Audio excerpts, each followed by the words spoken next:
Hello and welcome. You are listening to On Show, the Louvre Abu Dhabi podcast that takes you on a tour. I am your host, Marine Botton, and today we're stepping inside the exhibition Mamluks, Legacy of an Empire, with Fakhera Alkindi, Senior Curatorial Assistant at the Louvre Abu Dhabi. The Mamluks were once enslaved soldiers who rose to power and ruled over a vast empire stretching from Egypt to Syria for over 2 centuries. But beyond their military prowess, the story of the Mamluks is one of extraordinary cultural achievement and exchanges. Join us as we walk through the galleries together, uncovering the legends, the masterpieces, and the people who shaped this golden age.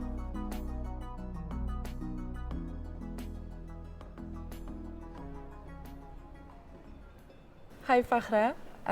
Thank you very much for your time and for taking us on this tour of our new exhibition today. We are standing in the introduction room of our new exhibition, Mamluks, Legacy of an Empire. And the Mamluks, we'll see throughout the exhibition, have had quite a unique and extraordinary trajectory. So let's set the scene. Who were they and how did they rise to power? They very much did, Marine. Right now we are from Egypt to Bilad al-Sham and areas surrounding them. At this time period, we're right after the Abbasid rule and right after the Ayyubid rule of Egypt. It's a specific rule because these are foreign ethnicities that rose to power within the Egyptian realm and the Bilad al-Sham in general, and have created a specific military aristocracy that allowed for prosperity during the next more than 200 years. So it's an interesting story to see historically, artistically, and also the legacy that they've left behind. Yeah, they have a really like a legend in a way of this idea of enslaved soldier that became sultan. It's a very interesting story. It's a story that didn't just begin with the Mamluks, it began much earlier. However, they've rose to legitimate power during the Mamluk period, which is very much unique during this time period. Maybe through the theater piece that people, as you enter, you see an important shadow puppets theater piece showing the rise of power from the steppes as they've been enslaved and brought into Egypt, taught into schools, taught religion, language, to integrate within this foreign population that they're serving. Taught the importance of Furusiya, which is the art of war, the art of chivalry as well. So within this important ladder that they've climbed, they've built also an important loyalty to the emirs that they've served, the sultans that they've served.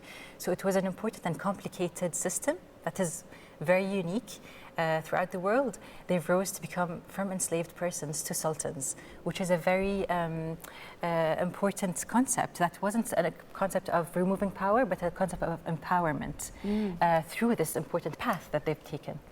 And so throughout the exhibition, we will encounter some major figures of that dynasty, and we will start with Baybars. Baybars is pretty well known in the popular culture or in literature as an epic figure. Why is that? Baybars is an important figure. He's not the first Mamluk sultan. Okay. However, he was a very important sultan because he's built the state that has allowed the Mamluks to survive for this long. He's built an important military structures. He's built important administrative structures. He's served the population. He's reigned over and built important postal systems and so forth. And these are just examples of what he did. So Baybars was not just important because of what he's done. He's also important and was more or less accepted and supported because he's been part of the Ain Jalut battle against the Mongols, which was a very important power that came in and swept so many powers and that they've passed through, including the Abbasids. And from Baybars, I want us to encounter another major figure that is showcased in the exhibition right after. His name is An-Nasir al-Muhammad. Yes. He's one of the key sultans of the dynasty. Exactly, Marine. Marine, he's very key on many aspects, and he's left a very big legacy.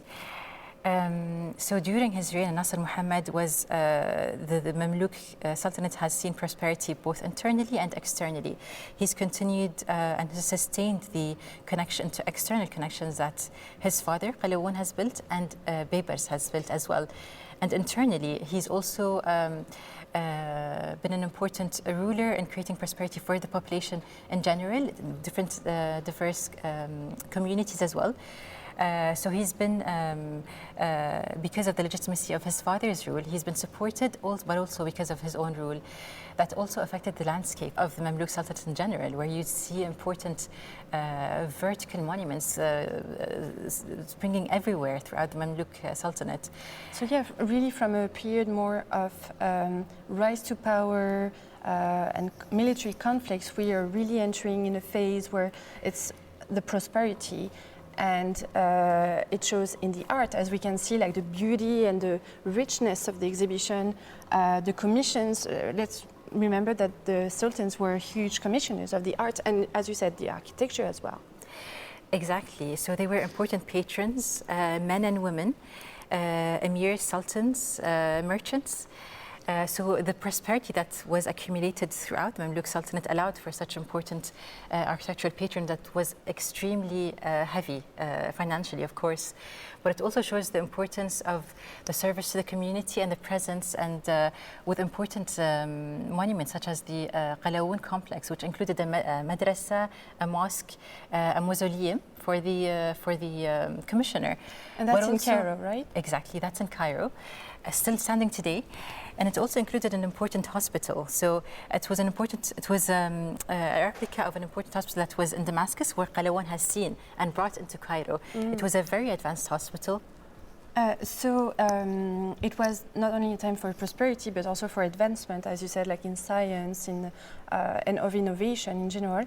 I would like us to zoom in inside the society of the Mamluk Sultanate. There's a section here called Society in the Mamluk Sultanate, a mosaic that showcases different groups, and there's a specific place given to women. Why is that? Yes, so Mamluk women were present throughout important monuments that we've just spoken about. So within the landscape of throughout the important cities in the Mamluk Sultanate, you'd see important monuments commissioned by women. You'd see important Mamluk arts that are commissioned by the women. And there's an example right here in the exhibition. Yes, so we have examples from Khawant Fatima. She is the wife of Qaitbay. So Qaitbay was also an important sultan later on in the later periods of the Mamluk Sultanate. Okay. Also one that has seen a period that has seen an important rise in the arts and the patronage of architecture and art as well. So here through these pieces we see Khawant Fatima. These pieces... so we have a newer? We have a newer and we have a candlestick. Okay. Those are the usual forms of Mamluk ewers and candlesticks in such form, within such compositions and creating style and technique. So Khawant Fatima belongs to the Khazbaqiya family. Khazbaqiya family was a very important group of elite family throughout the Mamluk Sultanate, and they've had connections throughout the periods with important emirs and so forth. But here we see pieces that have remained to this day that were either commissioned or gifted to Khawant Fatima. These are two examples of around 6 pieces that exist. That show the presence of women and the importance of women and the power and trade, and because of the importance of her belonging to the Khazbaqiya family as well, she was an important figure within the larger industry. society, within trade as well. Okay. And there's another figure that is evoked as well in the exhibition through a monumental Quran. Yes, Marine, we're faced here by a very beautiful monumental Quran. This Quran aesthetically is very much Mamluk in terms of composition of the page, illumination and calligraphy. Very beautiful and really a feast to the eyes. However, it's the story behind this manuscript that is very interesting as well. So this was commissioned by Sit Hadaq. Sit Hadaq. Who is she? So she's a Mongol enslaved person that was within the milieu of Nasr Muhammad. She had important presence throughout the community within Cairo specifically. So this manuscript, such monumental manuscripts were usually commissioned for use within monuments that were commissioned and show the importance and different angles of patronage that Mamluks had through objects and through objects that served the monuments that they've created. So this was most probably part of a commission towards a mosque that she's built in Sayyida Zainab, which is currently in Cairo. And this manuscript, including the colophon, shows that it was commissioned by Sit Hadaq. The next sections of the exhibition are diving further into the plurality of the society, and there's a section as well dedicated to the art of war, the fursiya, the art of chivalry, as you said. We'll walk through, because for me what's really important and really interesting in the exhibition is that we know this military background of the Mamluks, but what the exhibition shows is also like the connection to the world, like the much further beyond the Mamluk Sultanate, and its central role to connect the Asia, Africa, Europe as a central node. It was definitely a connector and a catalyst for connections throughout North, East, and West. So it was an important connector of the Indian Ocean to the Mediterranean, to the Red Sea, and to many areas around it. So, and here we see it through a number of artwork pieces that are brought together, showing those connections. Exactly. So here within these spaces we see really important testimonies of such connections, where people traveled, where ideas traveled, where faiths traveled, where motifs and materials and techniques and colors traveled, and fascination occurred and imitation occurred. It's very interesting because, for instance, we see some ceramics in blue and white that are really looking into the Chinese well-known blue and white productions, but that are made around the Mamluk Sultanate, and vice versa. We see also some art of metalwork that are imitated on both sides between the Mamluks and some African kingdoms as well. So the connections, as you've just mentioned, they're endless and they're really far-reaching. And it also shows that not just because of its geographical location that it allowed for such important, being a crossroad for such pre-existing trade routes, but it was also an enabler of connections, a seeker of connections, where they've had important diplomatic ties and trade links throughout the areas that allowed for such prosperity internally. The Mamluk economy was built on iqta'at, that was internal, but it was also very much supported by the external trade and the external imports through the important coastal ports that were throughout the Mamluk Sultanate. So we're somehow midway into the exhibition, and there's one monumental tapestry next to an iconic painting from the Louvre Museum, if I'm not mistaken. And so this painting allows us to encounter a representation of the Mamluk. Exactly. So representations of Mamluks were seen also through European paintings within the 15th and 16th century. And this is an example of that. What does it show? It shows the action that allowed for such connections to happen. Here we see the important connection of the Mamluk Sultanate to Venice. So here we see the Na'ib of Damascus, which was the emir governing Damascus, meeting the Doge of Venice. Okay. During this, through this delegation, that shows also the importance of those connections. And what's quite fascinating is also that right next to the painting we have a huge tapestry that takes again the same motif to a larger scale, and it shows how fashionable or how trendy it was in a way. Yeah, so these depictions were happened throughout the 15th and 16th century on the different media. However, this tapestry itself was more or less partly based on this specific painting. Okay. The specific painting had several paintings that were based on it, and this tapestry is based on that as well. However, in comparison, seeing both works, we see that the accuracy on the painting is much more reliable rather than the tapestry, both chronologically and both representing the figures themselves. And with this remaining inspiration to the tapestry, we see also the long-lasting legacy of the Mamluk links with Europe in this case. Exactly. And so the next section of the exhibition is really dedicated to the art of the Mamluks. We said how important they were in commissioning artworks. It's also a time where techniques have reached a peak of refinement and detail. Marine, it's a room really full of beauty. It's just masterpieces. It's masterpieces. It's beautiful work in beautiful pieces in metalwork, in glasswork, in textile, ceramics, and woodwork. Mamluk art have reached many apogees in calligraphy with muhaqqaq on the manuscripts and epigraphic thuluth and so forth. So it is through this room that we see the paradox of the Mamluks being the important military defenders and protectors, and the important patrons for the arts, and the important appreciators also for the arts throughout, monumental or minuscule and precious. And so we're reaching the last section of the exhibition, which is dedicated to one single artwork. It's a masterpiece. It's the closing piece of the exhibition. Its name is the Baptistère of Saint Louis, the Baptistry of Saint Louis, and it is a very enigmatic piece to close the exhibition. Can you tell us a bit about its story and what makes it so iconic?